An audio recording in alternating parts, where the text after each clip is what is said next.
Hermanos, que el Señor les bendiga. Hoy día quiero compartirles un poquito de la palabra de Dios y leérselos una porción de Daniel, del capítulo 3. Vamos a leer 3 versitos del 16, 17 y 18. Dice así. Daniel 3:16. Sadrach, Mesach y Abednego contestaron: Oh Nabucodonosor, no necesitamos defendernos delante de ti. Si nos arrojas al horno ardiente, el Dios a quien servimos es capaz de salvarnos. Él nos rescatará de tu poder, su majestad. Pero, aunque no lo hiciera, deseamos dejar en claro ante usted que jamás serviremos a sus dioses, ni rendiremos culto a la estatua de oro que tú has levantado. Para poder entender un poquito esta porción de la palabra, tenemos que hablar por qué Sadrach, Mesach y Abednego estaban hablándole así al rey Nabucodonosor. El rey Nabucodonosor había construido una gran estatua de oro y con esta él mismo se representaba y quería que todo su reinado le rinda culto. Cuando había personas que tenían que tocar unos instrumentos, entonces todo el séquito, todo el reinado tenía que rendir culto a Nabucodonosor. Obviamente Sadrach, Mesach y Abednego, ellos no rendían culto, entonces hubo gente que denunció este hecho ante el rey. Y llevaron a Sadrach, Mesach y Abednego delante del rey Nabucodonosor. Este les dijo: ¿y por qué ustedes no están adorando mi estatua? Y ellos le dijeron que no lo iban a hacer porque ellos solamente adoraban al Dios vivo, al Dios de Israel. Entonces Nabucodonosor se enoja mucho y les dice: no, ustedes van a adorar a mi estatua. Y ellos dicen no. Y eso cuando esta parte que estábamos leyendo, donde dice: no necesitamos defendernos delante de ti. En el verso 17 dice: si nos arrojas al horno ardiente, el Dios al quien servimos, Él nos va a rescatar. En el verso 18 dice: pero aunque no lo hiciera, nosotros no vamos a adorarte. Esta partecita de aunque no lo hiciera, del verso 18, es justamente en el lugar donde nos vamos a centrar a lo largo de la prédica. ¿Y por qué? ¿Por qué Sadrach, Mesach y Abednego están hablando así? Ellos estaban respondiendo con fe ante lo inminente que estaba viniendo, el hecho de que ellos podrían morir. De hecho, lo que sucede después es que esta charla enfurece tanto al rey Nabucodonosor que hace que pongan más leña al fuego y que el horno se caliente 7 veces más. Era tan caliente el horno que los soldados que estaban llevando a Sadrach, Mesach y Abednego, ellos mueren calcinados al llegar al horno. Sadrach, Mesach y Abednego entran al horno, los meten al horno y Dios les libra de quemarse.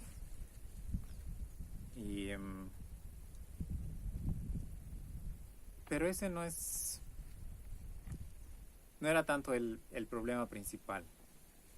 De cierta manera, Dios no les libra de no entrar al horno, pero sí les libra de quemarse. Sí les libra de morir calcinados. Esta historia me hace recuerdo hace varios años atrás. Mi esposa y yo, junto con mis hijos, vivíamos en el SEC, en el Centro de Entrenamiento Cristiano, y un día hubo un incendio. Y era un incendio muy grande, muy fuerte, y estaba muy cerca aquí al SEC, y las ramas se quemaban y hacían un ruido bien fuerte. Y entonces estaba llegando ya a nuestra casa y yo temía un poco por nuestra casa porque el techo era de un cartón impermeable, entonces ese techo se podía quemar.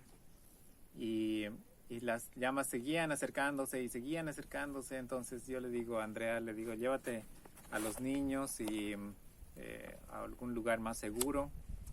Yo saqué una manguera estaba echándole agua al fuego y tratando de apagar.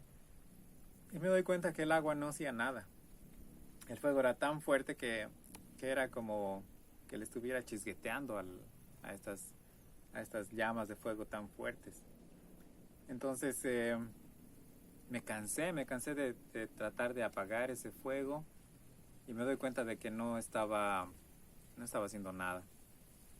Entré a la casa y encontré unas naranjas y me puse a orar y le dije al Señor, si tú no apagas este incendio, yo no voy a poder hacerlo. Y me entró una paz, como que el Señor estaba en control de todo. Y como estaba cansado y sediento, entonces agarré la naranja y la pelé y me la comí. Salí ese rato de mi casa, en realidad estaba ahí cerca de la puerta y cuando veo uno de mis vecinos sale en medio del chume y dice, hermano Mauricio, he visto el incendio desde abajo y he venido a ayudarte. Yo le digo, gracias por venir. Después veo que hermanos del pueblo habían venido, el hermano David y el hermano Felipe vinieron del pueblo también para apagar el incendio. Después vino hermanos de Casa Esperanza, el hermano Fidel y entonces entre todos, en un ratito se extinguió el incendio, ya no había más. El Señor había permitido que ese incendio se apague. El tiempo que estamos viviendo aquí en Bolivia es como un incendio. Un incendio que a veces parece que no termina. De cierta manera, este incendio empezó hace varios meses atrás, en octubre del año pasado, cuando hubo una convulsión social, una crisis política en Bolivia y el presidente renunció y hubo grupos afines al presidente que quisieron hacer daño incluso a personas, a lugares, quemaron un montón de lugares y todo era un desastre, todo era un tema muy difícil de llevar adelante. Y cuando más o menos parecía como que la cosa estaba mejorando, en diciembre de este año, conocemos del famoso coronavirus en China, tan lejos de Bolivia, y pronto llegó el virus a Bolivia y entramos en cuarentena. Entramos en cuarentena y al principio decía, va a haber 2 semanas de cuarentena y bueno, en ese tiempo cuando entramos en cuarentena la gente se asustó y no había cosas para comprar, era muy difícil conseguir cosas, pero gracias a Dios el Señor nos fue proveyendo de todo lo necesario para poder vivir. Pero esta pandemia había ocasionado un problema entre todos nosotros. Era un estrés, un agotamiento, un no saber qué es lo que va a pasar. Recuerdo que nosotros teníamos planes para ese tiempo, como era ya el Día del Padre, entonces, bueno, hicimos una cosita pequeña, dijimos ya va a pasar esto. Me acuerdo que era el cumpleaños de mi hija, el siguiente mes, en abril, y decimos, bueno, para cuando sea su cumpleaños ya todas las cosas van a haber pasado, entonces vamos a poder hacer algo para su cumpleaños. Llegó su cumpleaños, no se pudo hacer nada, todo fue muy, muy veloz, muy rápido, una tortita y punto, no había nada más para hacer. Luego, en mayo era el Día de la Madre, pensábamos para el Día de la Madre ya todo va a estar bien, vamos a poder movilizarnos, y llegó el Día de la Madre y nadie podía moverse. Después teníamos otros planes más y al final decidimos ya no hacer planes porque no sabemos qué va a pasar. Ahora estamos en una cuarentena más flexible, pero leemos en las noticias, vemos en los noticieros de que probablemente van a volver a hacer una cuarentena más fuerte y decimos ¿hasta dónde? ¿Cuánto tiempo? ¿Y qué es lo que va a pasar? Oramos al Señor y le pedimos que Él nos proteja. Le pedimos al Señor que Él nos guarde. Pero ¿y qué pasa si no lo hiciera? ¿Qué pasaría si el Señor no lo hace? En el verso 18, justamente Daniel expresa esta frase. Cuando Sadrach, Mesach y Abednego le dicen al rey Nabucodonosor, y si no lo hiciera, si no nos librara, igual vamos a seguir adorando a nuestro Dios. Sabemos que Dios nos protege, pero si no lo hiciera, vamos a dejar de adorarle. Sabemos que Dios es todopoderoso, que puede sanar a los enfermos, pero si no lo hiciera, vamos a dejar de buscarle. Sabemos que Dios nos va a salvar de la muerte, pero si no nos salvara de esta pandemia, vamos a dejar de alabarle. Estos jóvenes dijeron, aunque Dios no lo haga, porque ya habían pasado un tiempo donde Dios no los había liberado. En los capítulos anteriores, en el capítulo 1 de Daniel, Dios permite que Joacín, el rey de Israel, pierda una batalla en contra del rey Nabucodonosor. El resultado de eso fue que el rey Nabucodonosor invadió Jerusalén y saqueó toda la ciudad y también incluso se llevó tesoros del templo y no contentos solamente con eso, también se lleva un montón de gente al cautiverio, a Babilonia, y entre ellos estaba Daniel. En ese tiempo se llamaba Ananías, Misael y Azarías, Sadrach, Mesach y Abednego, y mucha gente más. Dios no les libró de eso. No libró al pueblo de Israel. Y Nabucodonosor se llevó a toda esta gente y todas estas riquezas. En el siguiente capítulo de Daniel, el capítulo 2, el rey Nabucodonosor tiene un sueño. Y pide a sus hechiceros, a sus magos que vengan y él les dice, quiero que me interpreten este sueño. Y los hechiceros le dicen, ya está bien, vamos a interpretar, entonces dinos qué es el sueño. Y él les dice, no les voy a decir, yo quiero que ustedes me digan qué significa, si ustedes son verdaderos hechiceros, ustedes me van a poder decir qué significa este sueño, sin que yo les diga que me he soñado. Y ellos dicen, pero es imposible que te podamos decir eso, nadie va a poder decirte que te has soñado y no van a poder interpretarlo. Y él les dice, no, un verdadero hechicero va a poder hacerlo. Entonces él dice, si no lo hacen, entonces voy a matarlos a todos. Y eso cumple su palabra, empieza a matar a todos los hechiceros del reinado, a todos los sabios. Y él dice, de todo el reino quiero que todos los sabios mueran. Entonces van a buscar a Daniel y a estos tres muchachos y los iban a matar. Entonces Daniel les dice, pero ¿por qué está enojado el rey? Y entonces le explican a Daniel, le dicen que nadie había podido descifrar su sueño y él dice, voy a ir a hablar con él, y va donde el rey Nabucodonosor y le dice que él no podía decirle el significado de su sueño, pero Dios sí. Entonces le da un día para poder decirle. Y Daniel ora y el Señor le revela el sueño. Le revela el sueño y le dice su significado. En este tiempo, Dios no solamente libra a Daniel de esto, sino también se muestra su gloria. Dios permite que haya un mal para que su gloria sea manifestada. Dios no hace que este mal exista. El mal no viene de Dios, pero permite que el mal aceche a su pueblo. Este tiempo, hermanos, estamos pasando por un tiempo que no debería suceder. Estamos acechados por problemas sociales, problemas políticos, ahora problemas de salud, y este virus podría meterse en nuestra casa. No sabemos, no se lo puede ver. Entonces, en un momento de descuido, alguien podría estar en contacto con una persona que está mal, que está enferma, y el virus meterse.